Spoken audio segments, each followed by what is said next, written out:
Salam əziz şagirdlər və fizikanı öyrənmək istəyənlər. Bugünkü dərsimizdə biz sizinlə fizika 8-ci sinif dərsliyindən olan birləşmiş qablar mövzusu ilə tanış olacağıq. Gəlin başlayaq. Çaydanda, su çiləyəndə suyun səviyyəsinin eyni olmasının səbəbi nədir? Biz bunu geniş şəkildə bu dərsimizdə sizinlə öyrənəcəyik. Əvvəlcə öyrənək ki, birləşmiş qablar dedikdə nə nəzərdə tutulur? Açıq səthləri olan və bir-biri ilə əlaqələndirən qablar nəzərdə tutulur. Şəkildə də siz birləşmiş qabların formasını görürsünüz. Həmçinin burada da birləşmiş qabların şəkli sizə verilmişdir. Burada həmçinin müxtəlif formada biz birləşmiş qablara real həyatda rast gələ bilərik. Həmçinin burada da birləşmiş qablar verilmişdir. Burada həmçinin siz burada da birləşmiş qabların formasını görə bilərsiniz. Ümumiyyətlə, birləşmiş qablara eyni maye tökülərsə, yəni bir cins maye, yəni eyni tip maye tökülərsə, bu zaman mayələrin hündürlükləri eyni olacaq. Yəni, belə bir hal birləşmiş qablarda ödənilir. Bilirik ki, mayələrin təzyiqi P bərabərdir ρGH düsturu ilə hesablanır. Ona görə də biz deyə bilərik ki, mayenin təzyiqi hündürlük və sıxlığından düz mütənasib asılıdır. Biz də birləşmiş qablara mayələr tökdüyümüzə görə burada mayələrin təzyiqi burada ödənilir. Mayələrin təzyiqini, əgər biz desək ki, biz eyni maye tökmüşük, bu zaman mayenin sıxlıqları da, hündürlükləri də eyni olacaq. Həmçinin burada təzyiqlər də eyni olacaq. Çünki P bərabər ρGH düsturuna həm H, həm ρ bərabər olarsa, təzyiq də bərabər olur. Əgər birləşmiş qablara müxtəlif mayələr tökülərsə, yəni sıxlıqları fərqli olan bir maye tökülərsə, bu zaman hündürlüklər də fərqli olacaq. Çünki məsəl üçün biz götürə bilərik su, yağ, su, bal və s. kimi fərqli mayələr götürüb birləşmiş qablara tökə bilərik. Bu zaman görərik ki, burada sıxlıqlar fərqlidir və ona görə də hündürlüklər də fərqli olacaq. Əgər biz birləşmiş qablara fərqli mayələr tökmüşüksə, bu zaman bunların sıxlıqları ilə hündürlükləri arasında tərs mütənasiblik ödənilir. Yəni biz bu şəkildə yazmalıyıq. H1 bölünsün H2, ρ2 bölünsün ρ1. Elə bir ki, 1-2-yə 2-1 şəklində yazmalıyıq. Yəni tərs formasında yazmalıyıq. Şəkildə də siz görürsünüz ki, bizdə su və kerasin tökülmüşdür. Burada həm suyun hündürlüyünü nəzərə alırıq, həm kerasinin, həm hər birinin sıxlıqlarını nəzərə alırıq. Düsturda yerinə qoyub hesablayırıq. Biz burada suyun hündürlüyünü götürəndə H2 götürmüşük, kerasinin hündürlüyünü götürəndə H1 və sıxlıqlarına da uyğun olaraq götürmüşük. Və fikir verdinizsə, burada qırıq-qırıq xəttə əsasən biz hündürlükləri təyin edirik. Yəni, çünki bu qırıq-qırıq xəttdən aşağı eyni mayedir, yəni eyni sudur. Burada müqayisə etməyə gərək yoxdur. Biz ancaq qırıq-qırıq xəttdən yuxarı hissələri müqayisə edirik. Yəni, buradakı hündürlükləri götürürük və məsələ əlində istifadə edirik. Bu slaytda da sizə bugünkü dərsə qədər keçdiyimiz düsturlar verilmişdir. Siz bu düsturlarda istifadə edərək məsələ həllində geniş istifadə edə bilərsiniz. Bunu dəftərinizə də qeydlər şəklində yaza bilərsiniz. Keçək bəzi tapşırıqlara. Çaydana aşağıdakı qaydalardan hansını tətbiq etmək olar? Birləşmiş qablar qanunu, hidravlik maşın, Paskal qanunu. Təbii ki, bizdə çaydan birləşmiş qablara aiddir və buna görə də biz burada ancaq birləşmiş qablar qanunundan istifadə edə bilərik. Birləşmiş qablara görə hər birini izah eləyin.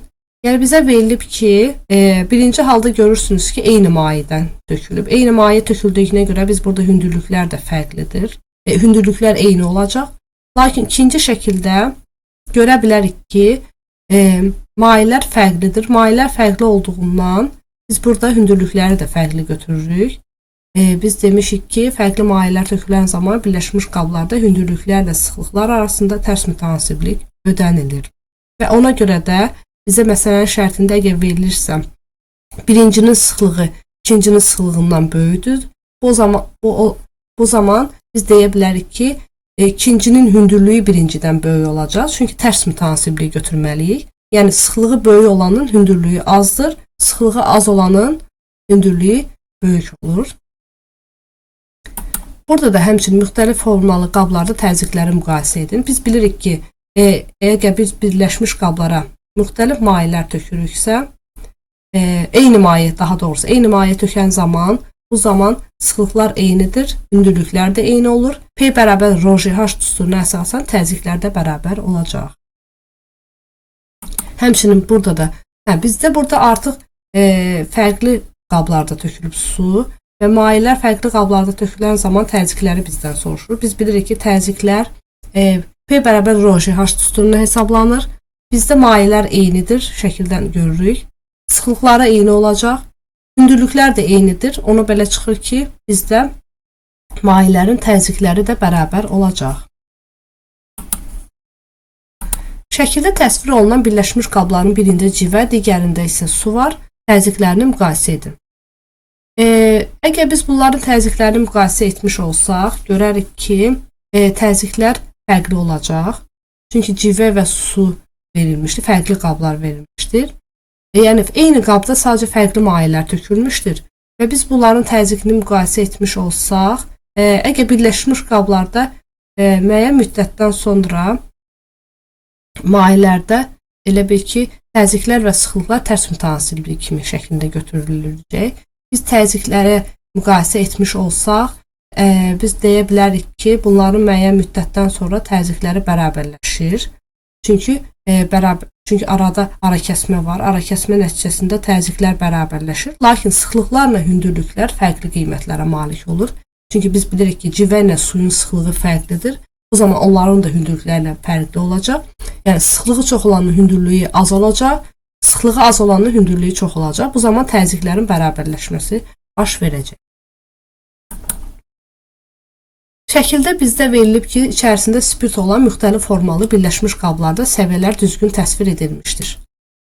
Hansı qabda düzgün? Biz bilirik ki, əgər eyni maye, bir cins maye tökən zaman, bu zaman səviyyələr eyni olacaq. Ona görə də biz burada B variantını götürməliyik.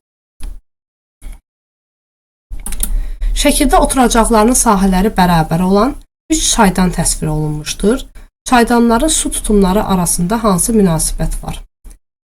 Biz fikir versək, çaydanların əvvəlcə sahələri eynidir. Yəni, biz yaza bilərik ki, burada sahələr eynidir.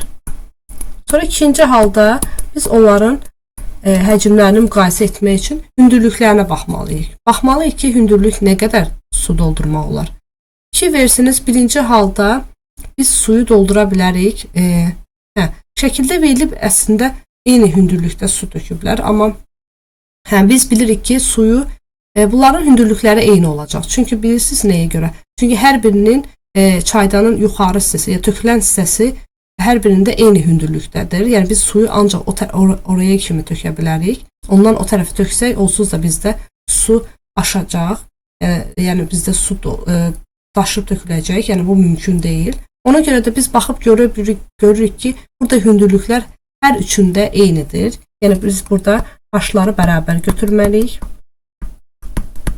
Bu zaman biz bilirik ki, həcm, sahə və hündürlük hasilinə bərabərdir. Əgər bizdə S-lər də, H-lar da eynidirsə, onda deyə bilərik ki, bunların həcmləri də bərabərdir. Bu şəkildə götürürük. İki qab boru vasitəsilə birləşdirilib. Qablardakı mayələrin sıxlıqları bərabər olarsa, kran açıldıqda mayələrin səviyyələri necə dəyişəcək? Əgər bizdə eyni mayedirsə, sıxlıqlar bərabər olduğuna görə biz deyirik, mayələrin səviyyələri bərabər olacaq. Əgər biz bunu açsaq, ara kəsməni, bu zaman bu artıq birləşmiş qaba çevriləcək. Birləşmiş qablarda da bilirik ki, eyni sıxlıqlı mayələr, eyni tip mayələr, yəni birinci cins mayələrdə hündürlüklər bərabər olur. Növbəti məsələdə bizə deyilir ki, birləşmiş qablarda sol tərəfdə kerosin, sağ tərəfdə su var.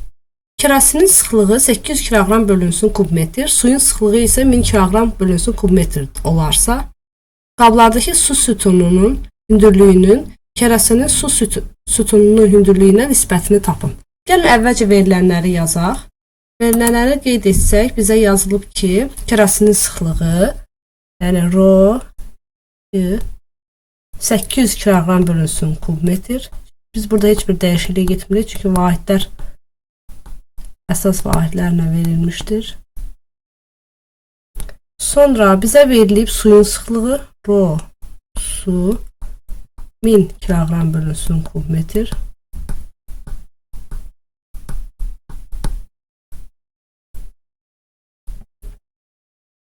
Sonra bizdən soruşulur ki, suyun hündürlüyünün kerosenin hündürlüyünə olan nisbətini tapın. Yəni H su bölünsün H kerosin. Həll hissəsində biz bilirik ki, birləşmiş qablarda mayelərin sıxlıqları hündürlükləri ilə tərs mütənasibdir. Əgər biz H suyu tapmış olsaydıq, bu zaman necə hesablayardıq? Yəni H suyunu tapmış olsaydıq, H su bölünsün H kerosin bərabərdir rho kerosin bölünsün rho su şəklində yazardıq. Qiymətlərini yerinə qoysaq, yəni kerosin 800, su 1000-ə bərabərdir. Burada ixtisar etsək cavab 10-8 alınır. Yəni biz bunu bu şəkildə də yaza bilərik. Demək, biz bu məsələdə sizinlə öyrəndik ki, mayələrin sıxlıqları hündürlükləri ilə tərs mütənasibdir. Ona görə də biz bu şəkildə yazdıq və hesablamamızı apardıq. Keçək digər növbəti məsələyə. Digər məsələdə bizə deyilir ki, şəkildə birləşmiş qab təsvir edilir. Qabların birində kerosin, digərində duzlu sudur. Bu mayelər qablarda necə yerləşir? Üfüqi MN səviyyəsində onların təzyiqləri arasında hansı münasibət var? Biz bilirik ki, burada fərqli mayelər olduğundan bu mayələrin sıxlıqları ilə hündürlükləri tərs mütənasib olacaq. Yəni, hündürlüyü böyük olanın, görürük ikinci maye, əgər su nəzərdə tutulursa, bizdə əslində hündürlüyü böyük olan əslində kerosin qəbul olunur. Çünki kerosinin sıxlığı, əgər sıxlığı çoxdursa, duzlu suya nəzərən, bu zaman sıxlığı çox olan adətən aşağıya doğru enir. Amma sıxlığı az olan maddə isə yuxarıya doğru qalxır. Duzlu suyun sıxlığı daha böyük olduğundan, yəni yəqin ki, bizdə bu şəkildə əsasən deyə bilərik ki, sıxlıq baxımından duzlu suların kerosinin sıxlığına diqqət yetirmək lazımdır. Əgər kerosinin sıxlığı duzlu sudan böyükdürsə, onun hündürlüyü böyük olacaq. Yox, əgər duzlu suyun sıxlığı böyükdürsə, onun hündürlüyü kiçik olacaq.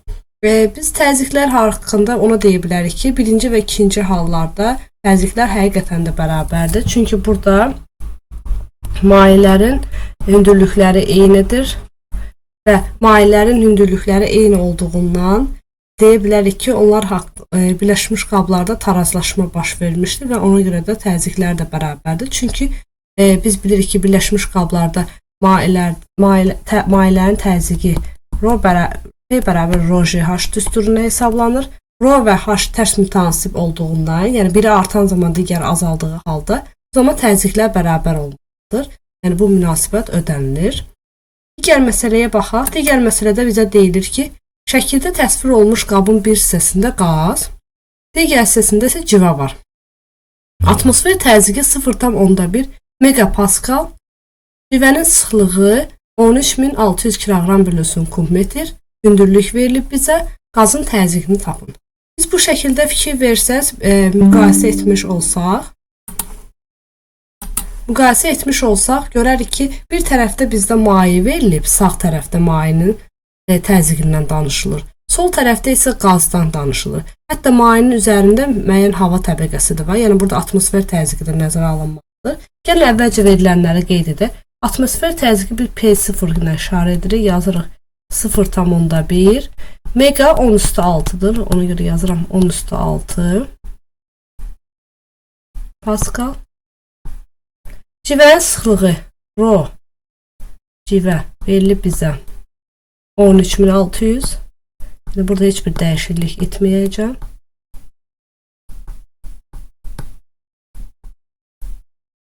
Hündürlük verilib bizə 25 cm. Bunu mütləq şəkildə metrə çevirmək lazımdır. Metrə çevirsəm 0,25 metr şəklində yazmalıyam. Bizdən qazın təzyiqini soruşur. P qaz. Biz fikir versə, burada təzyiqlər bərabərliyini qeyd etməliyik. Yəni, buradan bir xət çəkmiş olsaydıq, bax, buradan xət çəkmiş olsaydı, sağ tərəfdə bizdə mayenin təzyiqi ilə atmosfer təzyiqini nəzərə almalıyıq. Sol tərəfdə isə qazın təzyiqini nəzərə almalıyıq. O zaman P qaz bərabərdir P0 üstəgər mayenin təzyiqi. Mayenin təzyiqi də biz bilirik ki, rho GH düsturuna hesablanır. Hesablamanı apararkən qiymətlərini yerinə yazsaq, yəni yaza bilərik ki, 0,1 vur 10 üstə 6, bu da eləyir 100.000. Üstəgəl ROJH 13.600'ü J 10'dur. H'da 0'dan %25 yazıb hesablayırıq.